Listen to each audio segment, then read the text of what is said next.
Мы вот работали вот над этой зоной. Que les étudiants vont expliquer par la suite sa situation dans la ville. Далее студенты вам объяснят расположение этого сектора в городе. C'est un secteur très riche. Это очень богатый район. Car nous avons des logements collectifs.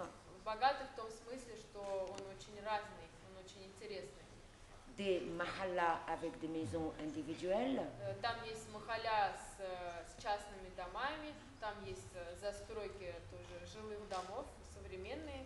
Des zones industrielles autour des chemins de fer. Индустриальная зона тоже имеется вдоль железной дороги. Et il est caractérisé par le passage de deux canaux importants. Также эта зона характеризуется тем, что через нее проходят два водных канала, как видно, два очень важных.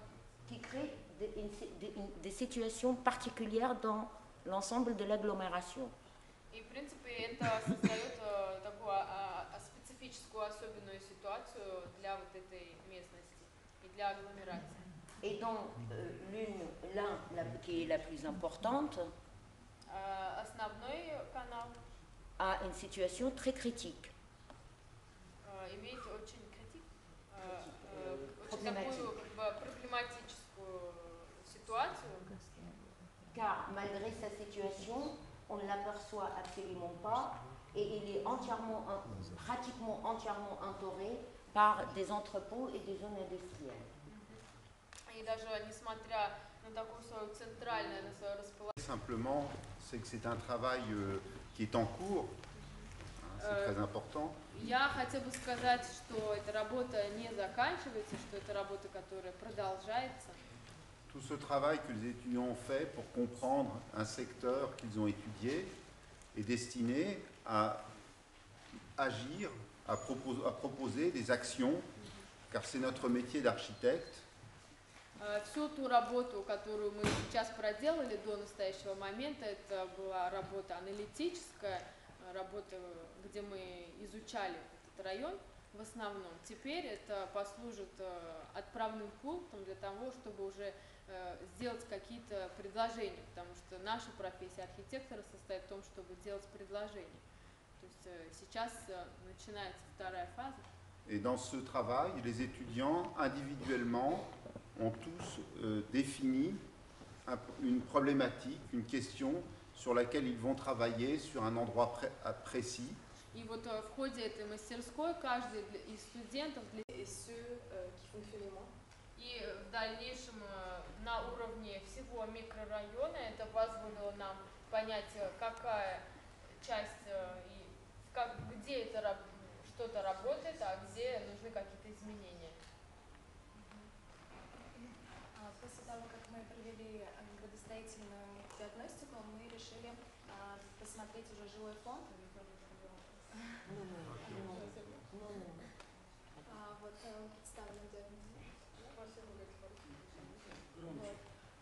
И мы провели типологическое деление. Мы выявили два основных типа. Это панельные кирпичные дома, показанные вот на этой карте. И в дальнейшем мы рассмотрели каждый дом, чтобы узнать, каким образом мы можем улучшить условия, так как мы здесь рассматривали спецпублик. И для этого мы рассмотрели каждый дом в частности. Мы можем видеть, что розовым цветом это показаны четырехэтажные панельные дома. Это преобладающий вид, типологический вид. И мы отметили 4 основные темы в нашей зоне. Les grands ensembles, Большие les grands ensembles des bâtiments. Большие жилые застройки, les mahalas, махали, les abords du canal каналы et des logements collectifs insérés dans un tissu de mahala. и еще другие жилые застройки, то, что называется махаля.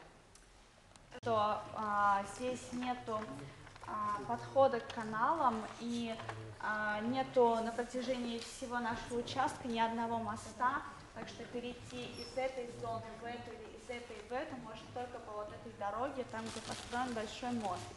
И поэтому мы вынесли предложение строительства многофункционального моста. Вот здесь вот дана перспектива, генплан, разрез и план, которого совмещал в себе паркинг 4-уровневый, который мы решили вписать в откосы реки, а также такой зеленый островок с магазинами, кафе и таким небольшим. Когда мы обследовали эту зону, мы разделились в самом начале на 3 группы, у нас было очень мало времени, то есть Саида и Жустиной, они обследовали эту зону, Настя с Флорианой эту, а мы с Александрой обходили вот эту махалю, то есть и уже смотрели, что как. И девочкам было очень интересно посмотреть сам канал. Но вот здесь, допустим, в самом начале от главной дороги еще можно было пройти, это было не так трудно, но уже...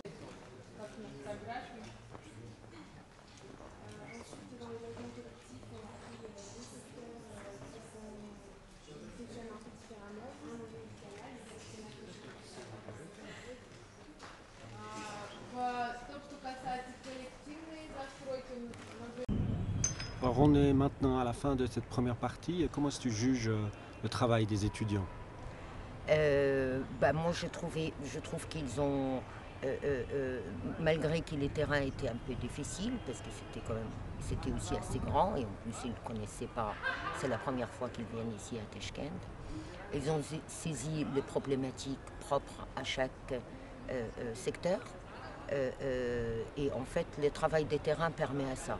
C'est-à-dire ce n'est pas un projet qui est décidé à l'avance, l'objectif est sont clairs, mais le projet n'est pas décidé à l'avance, le projet il est déclenché par les problématiques des terrains. Et dans chaque terrain, dans chaque secteur, les problématiques sont différentes. Ça peut être, en termes généraux, c'est l'aménagement de l'espace public, l'environnement et l'amélioration de l'habitat, mais après c'est tous les détails qui se différencient. Là, on a eu des problématiques autour du canal et comment faire un aménagement paysagère. Il y a les accès des grands ensembles, il y a la réhabilitation et la détérioration des logements collectifs. Il y a aussi la mise en service de tous les systèmes hydrauliques à partir des canaux pour l'irrigation. Moi, je pense que c'est très important pour le maintien d'un équilibre écologique qui existe déjà, c'est ça qui est bien. Et donc là, ils ont saisi ces problèmes-là, malgré la difficulté des terrains. Et maintenant, une fois qu'ils vont retourner en France, ça va être comment faire la synthèse de cette période de relevé, d'analyse et d'observation, d'étudier en détail les propositions des projets et d'enclencher les mécanismes des projets, donc des dessins proprement dit, et d'intervention en rapport bien sûr avec tous les diagnostics qu'ils ont fait sur place. Très bien, merci beaucoup.